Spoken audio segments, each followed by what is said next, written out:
Shalom, nous remercions notre Eloa par son amour infini, par sa grâce. Je suis en train de continuer sur ces grands cours, la sotériologie, la doctrine du salut et de la rédemption de l'homme. Et présentement, nous sommes en train d'aborder ces sous-points qui est tiré de ces grands cours. Les saluts holistiques en Yehoshua et les 3 étapes de la rédemption de l'homme. Les saluts holistiques en Yehoshua et les 3 étapes de la rédemption de l'homme. Ce cours est tiré de cet ouvrage qui a 7 chapitres. Nous avons déjà introduit le chapitre 1er. Les saluts holistiques est-il la faculté de l'homme ou le don gratuit d'Élohim? Nous avons décortiqué en réalité que le salut n'est pas la faculté de l'homme, c'est le don gratuit d'Élohim. Et par après, nous avons aussi touché le chapitre 2e, comment s'obtient le salut en Yehoshua. Et le chapitre 3e, le libre arbitre et la prédestination divine dans le dessein du salut. Et nous avons essayé d'expliquer la notion de la prédestination par rapport au salut. Et aujourd'hui, nous allons entamer le chapitre 4e, le salut holistique. Et dans le chapitre 5e, on verra les processus généraux de la transformation, de la rédemption de l'esprit. Le chapitre 6e, le processus généraux de la transformation, de la rédemption de l'âme.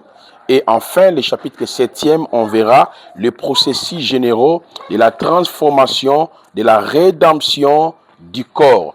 Donc voilà le point que nous allons partager par la grâce de notre Eloa tout au long de cet exposé. Si tout va bien, nous allons finir cette semaine, c'est volume 4, parce que dans le volume premier, je vous ai fait comprendre si ce que nous étions avant la croix et ce que Yehoshua a fait pour nous. C'est un ouvrage de 324 pages et il y a 23 vidéos où j'ai abordé sur la question. Et par après, nous avons décortiqué aussi le volume 2, la position des croyants après l'œuvre achevée. Il y a aussi 15 vidéos où j'ai décortiqué en détail par rapport à ce que nous sommes devenus après l'œuvre achevée. Vous avez déjà les livres. Et par après, dans le volume 3e, c'est là où j'ai parlé sur les triomphes des croyants par la croix, la foi et le Saint-Esprit. Et vous avez aussi 9 vidéos. Ce sont en fait des résumés que nous avons mis en place pour que vous puissiez lire les livres ensemble avec nous. Parce qu'aujourd'hui, les chrétiens ont un grand problème. Ils n'arrivent pas à lire. Même la Bible, quelqu'un qui a fait 10 ans, 15 ans dans la foi, il n'a même pas fini le Nouveau Testament. C'est pour cela, avec l'exposé, ça vous permet que vous puissiez être à la page. C'est bon? C'est pour cette raison, nous allons évoluer aujourd'hui dans le chapitre 4e, les saluts holistiques. Je vous ai dit de lire le livre, vous avez toutes les informations à l'intérieur. Donc voilà, mes étudiants, procurez-vous déjà les livres pour que vous puissiez être à la page. Le livre, c'est à $20, vous achetez ça, vous pouvez me contacter, vous payez, et puis je vais vous envoyer l'argent, je vais vous envoyer le livre via le format PDF. Avant que nous puissions continuer sur les saluts holistiques, je voudrais que nous puissions remercier le Tout-Puissant, notre Eloa Elai, pour ce moment magnifique qu'il vient de nous accorder. Prions. Merci Adonai Yehoshua pour ce temps que tu viens de nous accorder avec tes serviteurs, tes servantes. Continue à nous parler, révèle-nous ta parole, guide-nous. Nous voulons comprendre vraiment la quintessence de notre salut en toi. Que l'honneur et la gloire reviennent à toi, notre Adonai Yehoshua, à ton nom puissant, Mashiach Yehoshua. Amen. Voilà. Je vais justement attaquer le chapitre 4e, le salut holistique. Je vous ai dit dès l'introduction, le salut holistique est basé sur l'esprit, l'âme et le corps.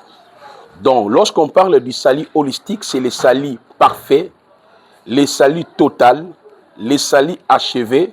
Cela veut dire Dieu sauve mon esprit, mon âme et mon corps qui appartient désormais au Seigneur. Donc mon esprit, mon âme, mon corps désormais sont gérés par Yehoshua. C'est lui qui gère désormais ces 3 parties du corps. Parce que ceux qui ont compris le salut holistique, ils ne peuvent plus passer leur temps avec les systèmes des hôtels, des alliances maléfiques. Je l'ai dit dans l'exposé du tome 1, tome 2, tome 3. À des fois, nous prononçons des phrases ou des termes que nous ne connaissions même pas. C'est ça, en fait, la chrétienté d'aujourd'hui. Tellement on a parlé hôtel, lien, les alliances, ça restait dans notre système, dans notre subconscient, et nous ne comprenons pas en réalité. En Christ, avec Christ, par Christ et pour Christ, nous avons aussi notre hôtel. Mais bien des chrétiens n'ont pas réussi cette formation, cette compréhension de la parole. C'est pour cette raison, tout ce que nous sommes en train d'écrire sur le salut, c'est justement dans le but d'éclairer les hommes de Dieu, les enfants d'Élohim, afin que nous puissions comprendre quel est le but des ministères que Yahweh nous a accordé à être apôtres, prophètes, docteurs, pasteurs, évangélistes, et quel est le message qu'on doit prêcher aux saints. Hélas, j'étais en train de vous dire que le salut holistique signifie que mon esprit, mon âme et mon corps sont gérés par Yahweh. Maintenant, dans le chapitre 4e, nous voulons justement faire comprendre aux croyants la différence qui existe entre le mot salut et le mot rédemption. Parce que vous ne pouvez pas comprendre ce que c'est le salut holistique si vous ne saisissez pas la signification de ce vocable qu'on appelle salut et la signification de ce vocable qu'on appelle rédemption. Parce que ce sont les 2 mots qui sont liés, qui ont aussi la même signification, mais qui se diffèrent en même temps. Tu ne peux pas dire que tu as le salut holistique. Ton esprit, ton âme, ton corps appartient au Seigneur si vous n'arrivez pas à faire la différenciation entre les termes salut et rédemption. C'est ce que nous allons voir dans le chapitre 4e. Je prends d'abord le terme salut. Dans le vocable salut, lorsqu'on parle du salut, je vous ai expliqué cela plusieurs fois ici, tout au long de notre formation, même lors de l'exposé du tome 1, ayons l'habitude de revoir, de réécouter. Nous, quand on apprenait, parce qu'aujourd'hui, nous, les hommes de Dieu, on n'a pas le temps. Non. Dieu marche avec ceux qui sont sérieux. Donc, quand vous n'êtes pas sérieux avec le Seigneur, vous ne pouvez pas aussi expérimenter, bénéficier de certains privilèges. Il faudrait que vous travaillez, vous prenez du temps, des heures dans la lecture, vous écoutez, vous réécoutez. Le chose de Dieu, ce n'est pas parce que je commençais à prier, ou vous avez commencé à prier, commencé à jeûner. Le chose de Dieu, c'est la compréhension d'abord de la parole. C'est ça les ministères. Vous voyez ça?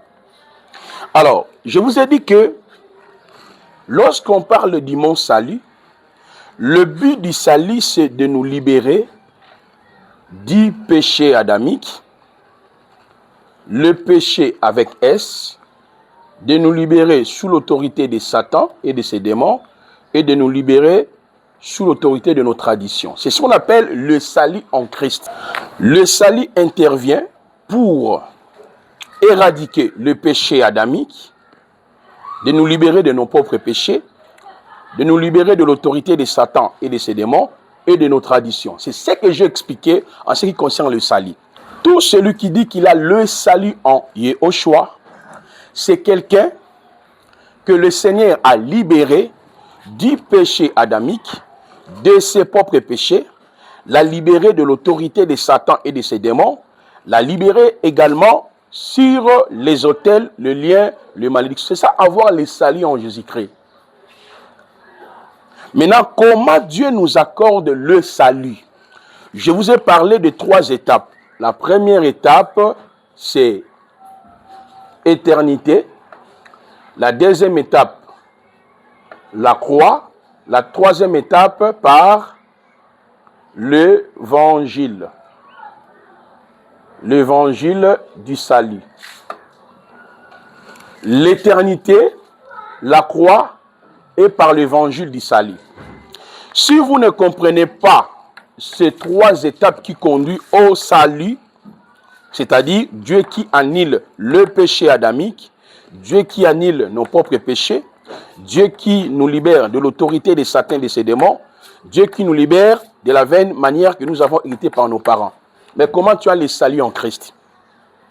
Parce qu'il y a ce qu'on appelle la préexistence du salut de croyants. Je vous ai démontré cela dans la deuxième vidéo, comment Paul a cité cet élément, la préconnaissance ou le salut des élus depuis le temps éternel. Je vous ai fait comprendre cela. Même dans le livre, dans le chapitre 1er, vous avez déjà toutes ces informations.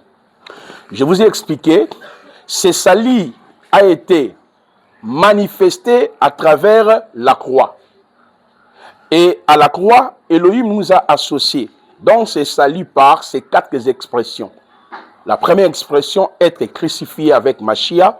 La deuxième expression, être enseveli avec Mashiach. La troisième expression, ressuscité avec Mashiach. La cinquième expression, assis avec Mashiach dans les lieux élevés. Et maintenant, par l'évangile du salut qu'on appelle la parole de vérité, la prédication de la croix, Christ crucifié, c'est en ces moments-là, nous sommes devenir des enfants d'Elohim. Ça, c'est le salut accompli. Dieu qui habite en nous à travers l'évangile. Éphésiens chapitre 1er, verset 13-14, qui nous dit, après avoir entendu l'évangile de votre salut, vous avez crié et vous avez été scellés du Saint-Esprit. Écoutez très bien.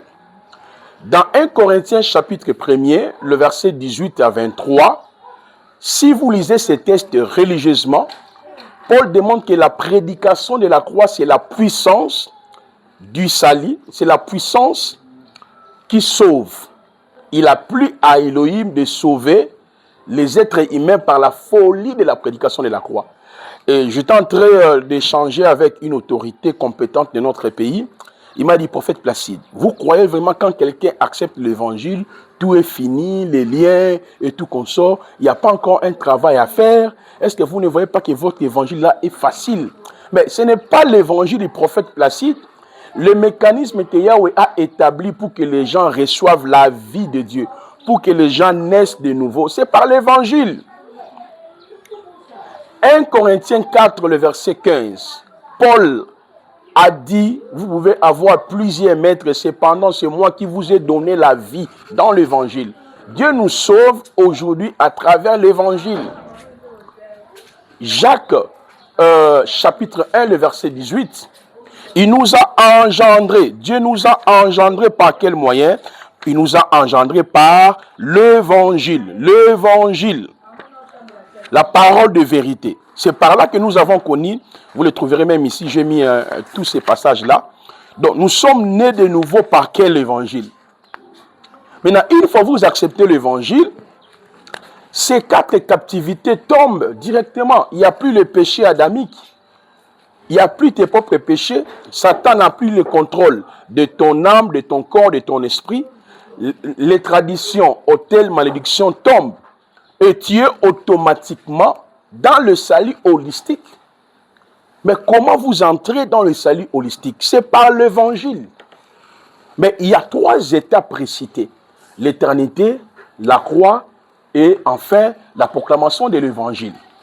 C'est pour cela que vous allez voir que beaucoup de chrétiens continuent à lutter contre le lien, les autels, les malédictions. Vous luttez, il n'y a aucune réponse parce que vous êtes ignorants. Vous pensez que la vie chrétienne, elle est définie de cette façon-là. Non, Dieu nous a sauvés pour que nous puissions vivre selon son plan. Dieu nous a sauvés pour que nous puissions marcher selon les œuvres qu'il a préparées d'avance pour nous. Lisez Éphésiens 2, 8, 10. Donc les gens viennent avec leurs idéaux, leurs pensées dans l'église en pensant que le Seigneur va emboîter le pas et tout comme ça. Non, frère. Vous avez compris vous avez la connaissance d'un autre Jésus, vous avez la connaissance d'un autre esprit. Vous voyez? Parce que tu ne peux pas être chrétien si vous ne comprenez pas d'abord le salut. Et le salut, comment ce salut-là nous est parvenu? Il y a d'abord la préexistence de ce salut, cet élément. Il y a l'exécution de ce salut. Et puis il y a le salut par l'évangile. Est-ce que vous comprenez? Le salut par l'évangile. C'est pour cela, dans le mot salut, vous trouverez plusieurs termes qui expliquent vraiment que le péché ici, le péché avec S, Satan et ses démons et nos traditions ont pris fin. Vous les trouverez tous ces termes que j'ai mis ici dans cet ouvrage. Il y a des termes tels que diasonzo, il y a des termes tels que sonzo, romaï, aphésis, litro, soteria, sotérion, et tous ces termes, romaï, aphésis, sonzo, diasonzo, zoé, nous renvoient seulement à l'annihilation de ces 4 captivités. Le péché adamique, nos propres péchés, l'autorité de Satan et de ses démons, et les vaines manières que nous avons héritées par nos pères. Mais toi, tu ne veux pas croire à ça. Vous croyez en quoi? Comment tu es devenu chrétien? Est-ce que vous comprenez? C'est pour cela que chaque pasteur crée son message, il crée sa doctrine, il crée sa philosophie, et il vous amène dans la prière que vous ne comprenez même pas. Vous voyez ça? Là, c'est la compréhension de ce qu'on appelle le salut. Je vous ai dit que le salut et la rédemption, ça explique la même chose, mais il y a un peu de points de divergence. Ce point de divergence-là, ça fait partie des points de complémentarité pour donner la compréhension à celui qui possède ce salut, à avoir l'idée de ce qui a été fait pour lui. Je vais maintenant vous expliquer le mot rédemption. Le mot rédemption, c'est très important, chers frères, que nous comprenions ces choses. Je vous encourage vraiment de pouvoir lire les livres. Vous voyez? Par exemple, lorsqu'on parle du mot rédemption, le terme grec qui est là, c'est apolytrosis. Apolytrosis. Ça, c'est le terme grec qu'on appelle apolytrosis. Apolytrosis, c'est le terme qui a été traduit en français. Apolytrosis, c'est le terme qui a été traduit en français par rédemption ou délivrance. Apolytrosis. Rédemption ou délivrance. Apolytrosis signifie aussi la libération d'un esclave au prix d'une somme ou rançon effectuée par les rédempteurs. Je réitère, apolytrosis signifie la libération d'un esclave au prix d'une somme ou rançon effectuée par les rédempteurs. C'est pour cette raison, lorsqu'on parle d'apolytrosis, rédemption, on suppose d'abord il y a un maître. 2, il y a esclave. 3, il y a la rançon. 4, 1, le maître. 2, l'esclave. 4, le libérateur. Le libérateur, on peut l'appeler les rédempteurs ou bien les sauveteurs. Ce sont des termes synonymes. Donc, lorsqu'on parle d'apolytrosis, nous avons le maître, l'esclave, la rançon, le libérateur ou les rédempteurs ou les sauveteurs. Donc, le maître ici, c'est celui qui a assujetti l'esclave. Maintenant, pour que l'esclave soit libéré, il faut qu'il y ait une négociation entre les sauveteurs ou les sauveteurs, les libérateurs, entre le maître, dans le but de payer une rançon. La rançon est le prix que le maître qui a assujetti l'esclave demande pour que les libérateurs récupèrent l'esclave. Donc, vous voyez un peu certaines notions qu'on retrouve dans le mot rédemption. Mais par contre, quand on dit les salut, on voit directement les travail accomplis. Le travail là touche le péché. Le travail là touche le péché avec S, le péché adamique, le péché invisible, touche le péché avec S, touche aussi la défaite de Satan et de ses démons, touche aussi la défaite des autels, de liens, de malédictions. Mais par contre, lorsqu'on parle de la rédemption, qui signifie aussi la délivrance, la libération, mais il y a des mots, il y a des contenus qui sont liés à la rédemption pour éclairer en fait le salut. Donc il y a le maître, il y a l'esclave, il y a la rançon, il y a le libérateur ou le sauveteur ou le rédempteur.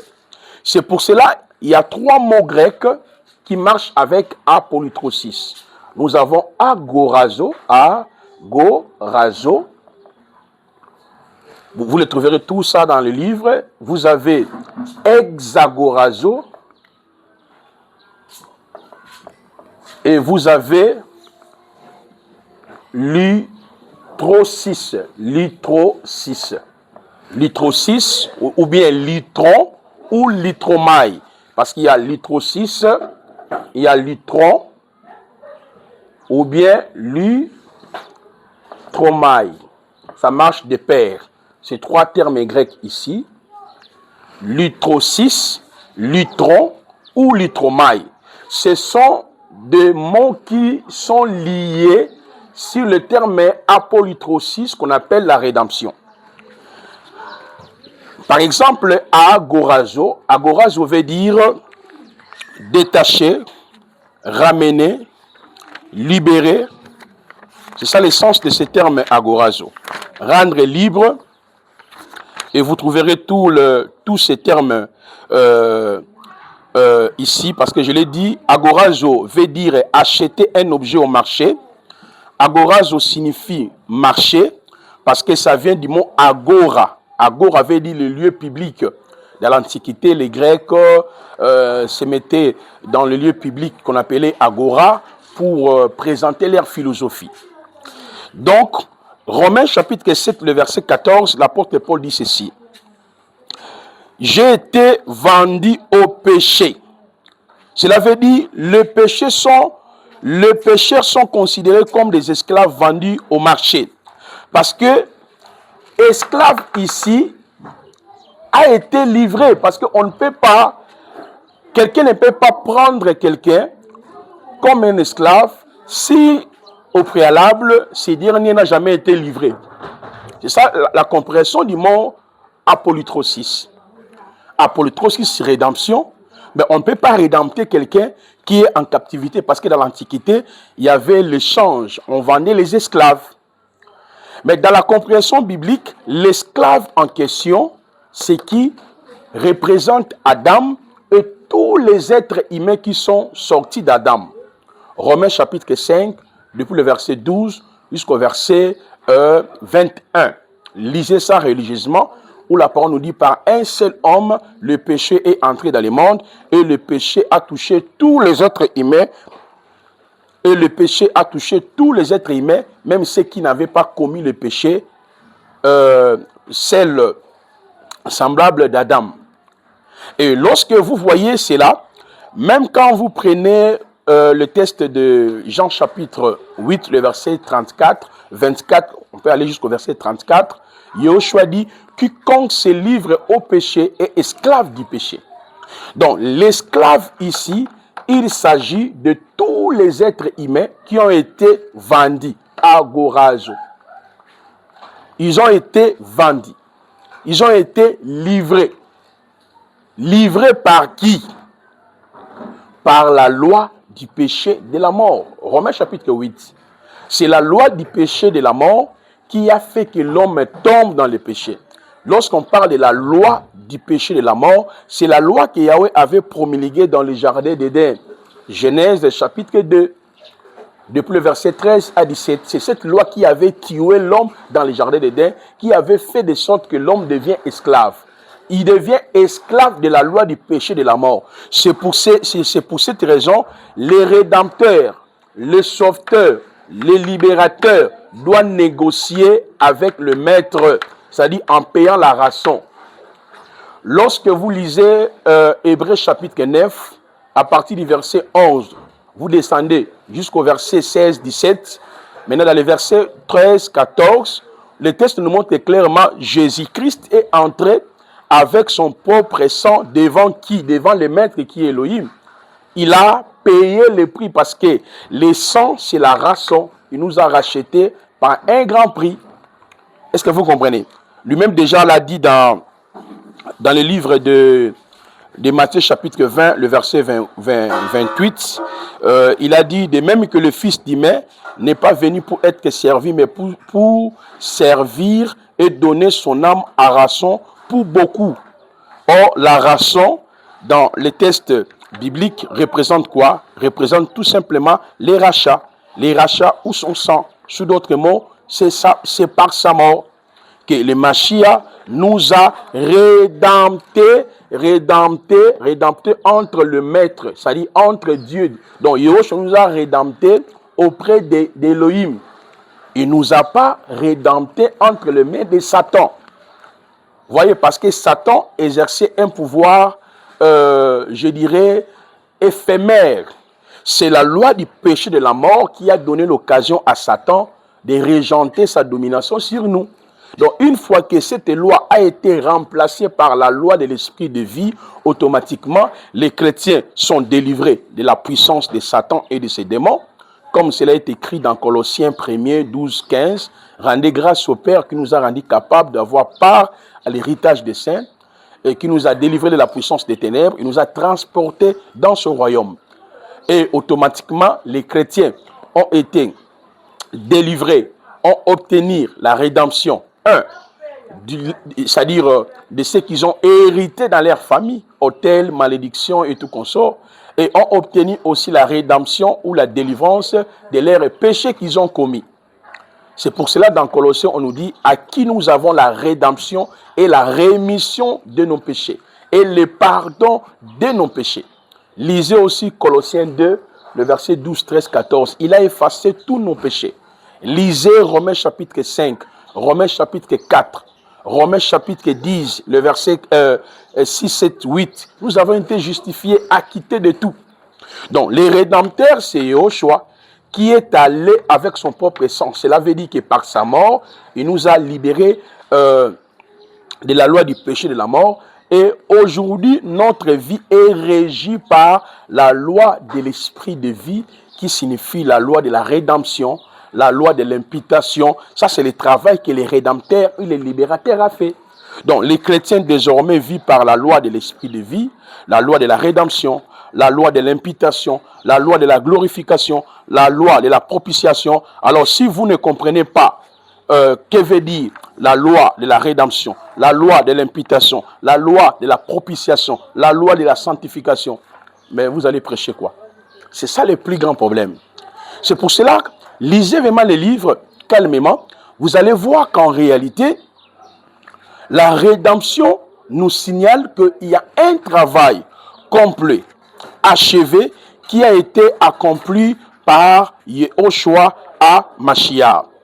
Et si je peux revenir sur le terme agorazo, j'ai démontré qu'en réalité, le deuxième terme, c'est exagorazo. Donc, nous avons été vendus au péché par la loi du péché de la mort.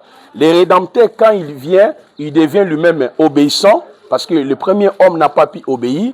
Il devient obéissant, il devient péché, parce que Philippiens chapitre 2, le verset 4 à 6, on nous dit, il s'est humilié lui-même en se rendant obéissant jusqu'à sa mort même de la croix. Romains chapitre 8, le verset 3 à 4, Dieu a mis le péché sur lui. Tous nos péchés. 2 Corinthiens chapitre 5, le verset 17 nous dit, si quelqu'un est à Mashiach, il devient une nouvelle création, les choses anciennes sont passées, voici toutes choses sont devenues nouvelles, cela vient de Dieu qui nous a réconciliés en Christ. On nous dit Dieu était en Christ réconciliant le monde avec lui-même en n'imputant pas aux hommes leurs offenses. Lui qui n'a pas connu les péchés, il s'est fait pécher, il devait pécher afin que nous devenions justice pour Dieu. Waouh, ça c'est magnifique. Est-ce que vous comprenez mes chers frères? C'est ça la notion de la rédemption. Donc la rédemption nous montre en réalité ton corps ton âme, ton esprit appartient au Seigneur. Et la rédemption nous montre que on ne peut plus vivre comme des esclaves. Comme des esclaves. Par la rédemption, nous occupons une position supérieure.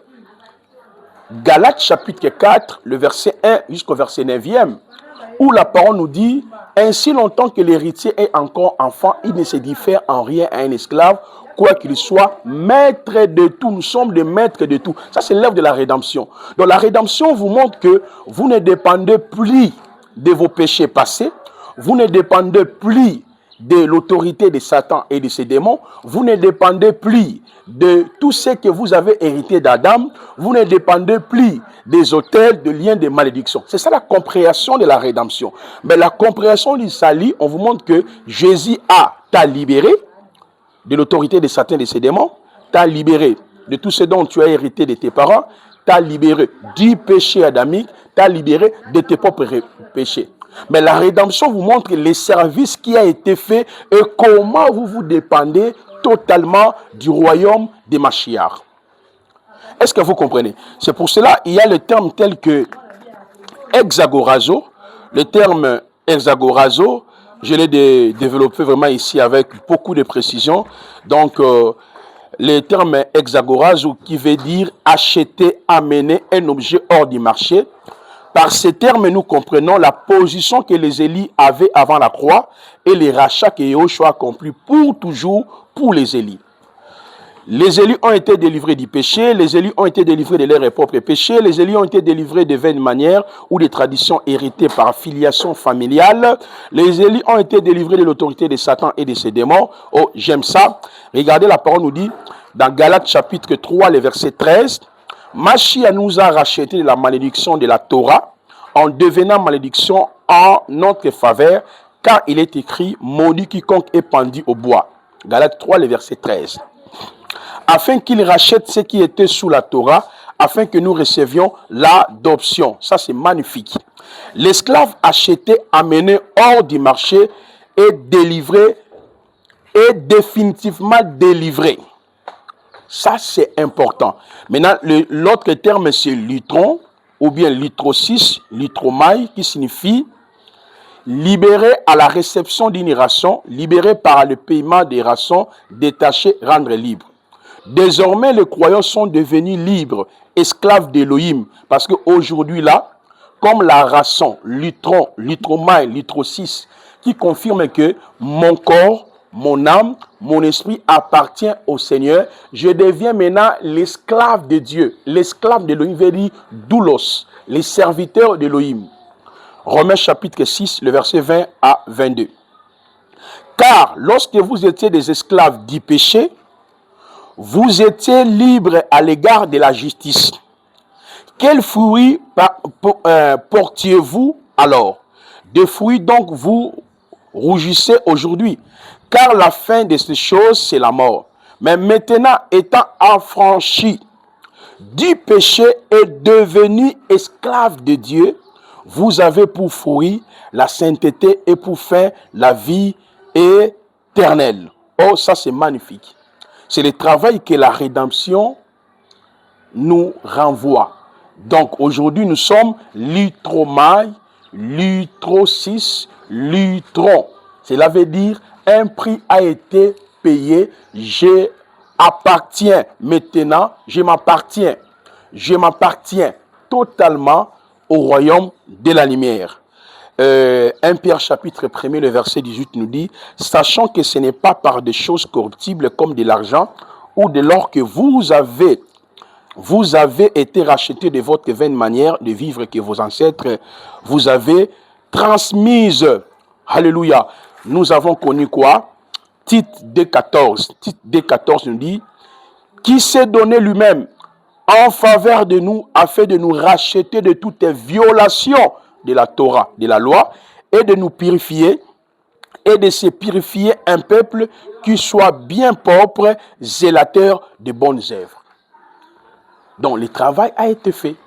Donc par la rédemption, je suis totalement libre, le prix a été payé. Le prix, c'est la rançon qui signifie la mort de Mashiach, agorazo, j'ai été livré, ok, mais il est venu me détacher, exagorazo, parce que agorazo aussi exprime aussi l'idée de détacher, d'acheter un objet dans un lieu public, et l'objet là, quand vous l'achetez, est libre, et vous le détachez, exagorazo, c'est vous qui prenez maintenant la possession des marchandises, et litromai, et l'objet vous appartient. C'est ça, en fait, la notion de la rédemption. Donc, la rédemption nous montre que, en réalité, un travail a été accompli, réalisé, et ce travail nous rend libres. Si le Fils de l'homme vous a franchi, vous êtes réellement libre. C'est pour cette raison, la rédemption a 3 étapes. Par rapport à la rédemption, nous avons 3 informations importantes. Ces 3 informations, c'est ce qui constitue le chapitre 5, le chapitre 6, le chapitre 7. Écoutez très bien, frères et sœurs. Par la rédemption, on comprend, l'esclave est libéré. Il appartient désormais au Seigneur, c'est-à-dire Dieu qui gère son corps, son esprit et son âme. C'est pour cette raison, dans cet ouvrage, il y a 3 chapitres. Chapitre 5, chapitre 6, chapitre 7 sont consacrés justement pour pouvoir traiter la procédure de la rédemption. Parce que la rédemption, elle est holistique, elle est parfaite, parce que le Rédempteur a fait le prix. Le Rédempteur amène quoi? L'adoption, la justification, la glorification, l'imputation, tous les actes rédempteurs là liés. Voilà pourquoi on appelle ça les actes rédempteurs du salut. C'est le travail que le sauveteur, le libérateur est en train de faire. Donc celui qui est en Christ a bénéficié de la rédemption, de la glorification, de l'imputation, de la régénération, l'adoption, la substitution, la glorification, la conversion, la repentance, ça c'est parfait. Mais nous devons savoir que la rédemption est procédurale. Cela veut dire quoi? Bien sûr, la rédemption est holistique, c'est-à-dire parfait, mais la rédemption est aussi procédurale.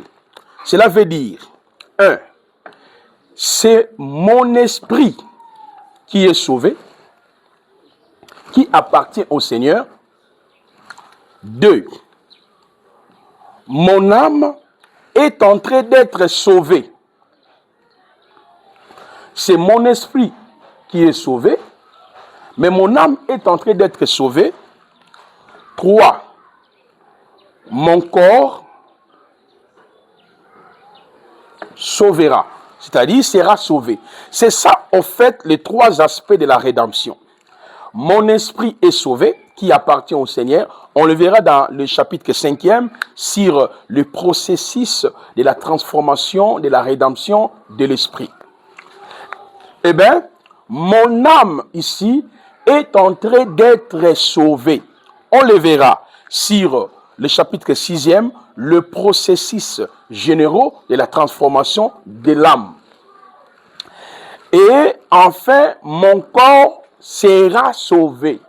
On le verra dans le chapitre 7e sur le processus général de la transformation du corps. C'est ce qui va nous conduire même dans le volume 5. Là, je parlerai sur les 6 piliers futuristes de l'Église. La doctrine de l'enlèvement, la doctrine des tribunaux de Machia, la doctrine des couronnements, la doctrine des festins de noces de l'agneau, la doctrine du règne et millénium et la doctrine de la félicité éternelle. Je vous assure que quand vous comprenez le salut, et vous resterez dans la paix et dans la joie. Alors, maintenant, comment je dois nourrir mon esprit? Parce qu'on parle des processus généraux de la transformation de mon esprit. Comment je dois nourrir mon âme? Comment je dois nourrir mon corps? C'est ce que nous allons étudier dans le chapitre 5, chapitre 6, chapitre 7. Mais vous avez compris que le salut holistique est basé sur la rédemption. J'ai démontré que ce salut touche les 4 captivités, La rédemption le confirme, mais la rédemption précise qu'en réalité, c'est Dieu qui s'est engagé pour pouvoir gérer ton esprit, gérer ton âme et gérer ton corps. Maintenant, le plus grand problème, comment on vit par l'esprit? Quand Dieu gère notre esprit, qu'est-ce qui se passe? Quand Dieu gère notre âme, qu'est-ce qui se passe? Quand Dieu gère notre corps, qu'est-ce qui se passera? Donc, nous allons le voir, je pense, demain. Comme je l'ai dit, cette semaine, on va déjà finir le livre. C'est un ouvrage de 333 pages. C'est beaucoup, hein? On écrit beaucoup par la grâce du Seigneur. Tout ceci, c'est pour aider l'Église, aider les hommes de Dieu, vous les étudiants de l'IBK. Voilà, donc... on arrive à la fin. Je vous encourage déjà de lire parce que le chapitre 4e n'est pas long. C'est juste un petit chapitre où on a essayé de faire la différenciation entre le mot salut et la rédemption. Et je vous ai dit que cet ouvrage, c'est la conclusion, c'est la répétition du volume 1, du volume 2, du volume 3. Par exemple, il y a le chapitre 5. C'est une grande partie est tirée sur le triomphe des croyants par la croix, par la foi. Donc voilà, mais nous avons essayé encore d'améliorer et d'approfondir cela. Voilà, nous arrivons à la fin. Remercions notre Eloa. Prions. Merci Père pour ce moment que tu nous avais accordé avec tes serviteurs. L'honneur et la gloire revient en toi. Continue à nous aider, continue à nous éclairer pour que nous comprenions vraiment ta parole à ton nom glorieux, notre Adonai Yahushua. Amen.